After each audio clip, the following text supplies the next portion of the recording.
உல்லாச உலகம் எனக்கு சொந்தம். டையடா டையடா டையடா டையடா டையடா டையடா டையடா. என்னதான் சிட்டியா இருந்தாலும் கிராமம் கிராமம் தாயா. அங்கிள் அங்கிள் இது எங்க ஆறுனா கொஞ்சம் அவுக்க முடியல.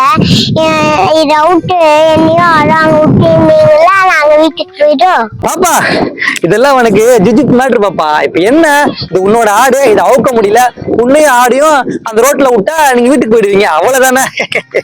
நான் ஹெல்ப் பண்றதுக்காக பிறந்தோம் பாப்பா. இதோ வரேன், இதை அவுத்து தரேன். அங்கிள் அங்கிள் பார்த்து முட்டை போடு. முட்டுமா? உங்க ஆடு தானே?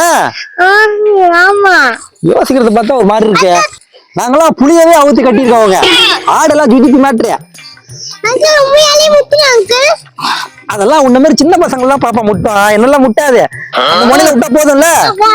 வா போலாம். வா வா. ஆடு தெரியல போல் நம்மளாம் புளியே அவுத்துட்டு போடுவாங்க. ஒரு ஆடு. நம்ம இல்லைன்னா அந்த ஊர்ல யாருக்கும் ஹெல்ப் பண்ண முடியாது போல.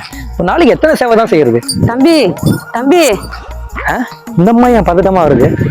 என்னம்மா என்னாச்சு? தம்பி ஆடு கட்டி போட்டுப்பா, காணப்பா. பாத்தியலப்பா யாராச்சும்? ஆடை காணமா? ஆமா, ஆடு என்ன கலரு? கருப்பு கலருப்பா. கருப்பு கலர் ஆடா? அப்பா அதான் இப்ப பக்கத்து 5000 ரூபாய்க்கு விட்டுற வேண்டிய. ஏமா ஏமா ஏமா.